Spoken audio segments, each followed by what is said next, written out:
Okay, good morning. It's Wednesday now, day 2 of my little YouTube adventure, and right now we are checking the grain bins, making sure that there's no bugs or kind of any water, mold, decomposition, whatever going on. So just because we're going to be hauling out soon, we want to make double sure that everything's all good. So once I climb up here, all the way up this ladder, I'll kind of show you guys what we check for and just how to make sure that the wheat's all good to go. So okay, and so we just got up here and I'll kind of show you what the wheat is looking like. Very good, fairly clean for just being right out of the fields, no cleaning, anything done like that. Haven't even run it through the grain vac, which also does a pretty good job of cleaning it out. And what I'm seeing is no bugs on the walls in here, which is a very good sign. The wheat, it flows nice when you kind of scrape it down. Not seeing any signs of mold, anything like that up here. It really doesn't smell like any moisture or decomposition, which is a big sign too. And what I've kind of learned to do is if you take your sleeve, pull it up, you can kind of stick your arm way down into the wheat and kind of see, look on your arm hair, and obviously I'd have to put my camera down to do it right, but if you kind of look on the hair on your arm, if it catches, it'll catch any bugs that are down in there pretty well. This is kind of another good check to do, in my opinion, just to be positive that your wheat's clean. But bin's all good, and so I guess we're going to be ready to haul here soon once the elevator opens up tomorrow, we're hoping. We'll just have to see. Stuff always comes up. I can give you guys a little bit of a show here of how everything's looking after the rain. An inch of rain does a whole lot of good for just about everything. So swathing should be on the docket for later this week. And yeah, things are going to start ramping up in a hurry, and before we know it, it's going to be 100 miles an hour to the end of harvest, and maybe even past that because of seeding and all that. So yeah, things should be getting interesting soon, and hopefully put out a little bit more interesting content. I think we're going to be going up on top. I don't know if I'm pointing in the right place, but there's some Dalmatian TOADFLAX and some of our cover crop that we're all going to go out and pull, get that knocked out. Then after that, I'm really not sure, but it should be a pretty laid back day. But yeah, we'll see you guys a little bit later. I think it's also worth mentioning while we're at it that we just got this Brandt grain vac about last fall, I'd say, and we've been using it, and it works like a dream. Just for having an extra, easy little unit you can move around, it's way easier than having to move an auger, get into the right spot.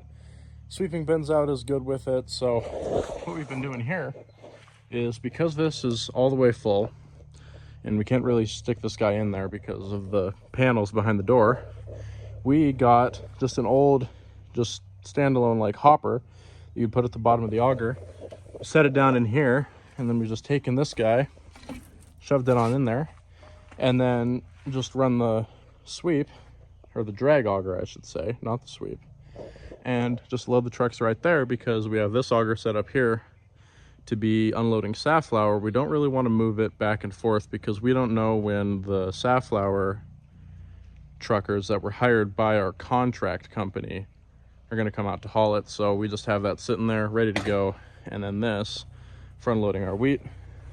Say hi, Ben. Hi.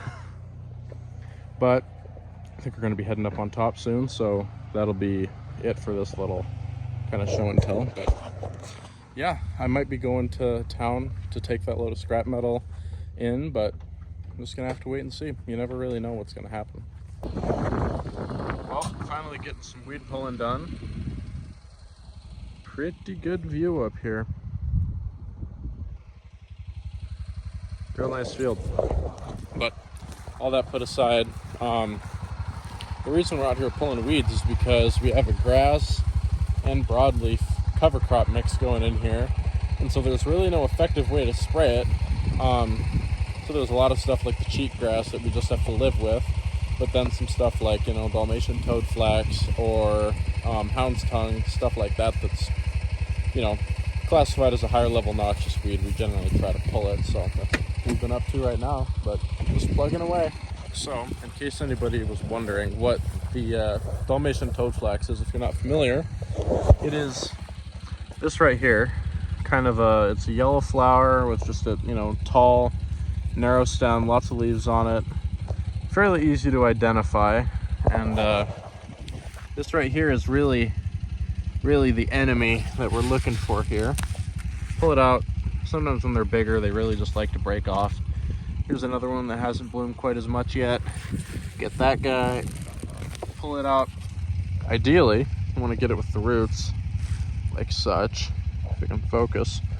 Really kill it all the way and kind of inspect around, make sure there's no little ones that are starting to grow up. Looks like we're good. So, that being said, we'll carry on and keep on plugging away at this. Your hound's tongue that I mentioned before is this right here, and obviously it's not fully matured yet. It's getting awful close though. You can look, if you've ever been hiking or walking around anywhere, and you get those little stickers you get on your socks and whatever. That's what these are, and they're starting to get close to that kind of full maturity. But then when they're younger, you're going to have these little bulbs that look like this, and they're going to also flower like so. There were actually a few bumblebees kind of pollinating some ones I saw earlier, but these also very much the enemy. They're annoying, they spread like crazy, don't want them. Plus they bother cows and any animal, so. But, yep, we're gonna go, whoa, got blinded by the windshield. Gonna go hop in the side-by-side and just keep on working our way down. So I wasn't sure if we were gonna run into it today, but we ended up finding some pretty good-sized thistle plants here. And these, a lot of people are more familiar with them, but these are just absolute nasty ones. But they'll even be punching through our gloves, so we're gonna have to wait until Dad and Grandpa over there get over here with the shovel so we can dig them out. But while we're here, you can kind of get an idea of how, you know, these plateaus kind of start curtailing down into the lower place. So that little canyon there will eventually follow, oh, focus back. That canyon there will follow down and drop into the fields right above those grain bins we were at yesterday, and so that'll lead into our little valley. But this is where we're at right now. You can see a pretty good view of the mountains. I'll zoom in like that real quick. But super pretty up here. Here come Dad and Grandpa. So we got some thistle here. Yep, but we figured we're gonna need the shovel for that because that was punching through our gloves pretty easy. It's actually a native plant. You want to try that? I figure we still want to get rid of it, don't you think? It never becomes a terrible problem, that kind of thistle. Well, I guess we can just leave it then in that case. All right.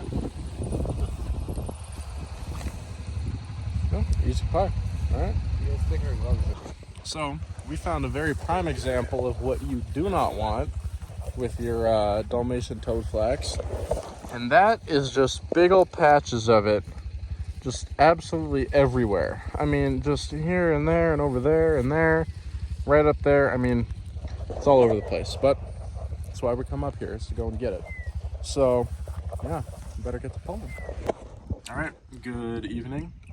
We just got back from up top over there, getting all the weeds pulled. It went pretty smoothly. After that, I just went down to one of our lower pastures and kind of went and popped at a few gophers till dinner time and came back, and now we're here. So I appreciate you watching my second video. Hope it was a little more informative, useful, entertaining, whatever like that. If you enjoyed it, drop a like. It, you know, really helps me out, kind of know that I'm doing something right, whatever, comment, anything like that, whatever, it's all appreciated. But yeah, I will be back in the next video, and appreciate you watching.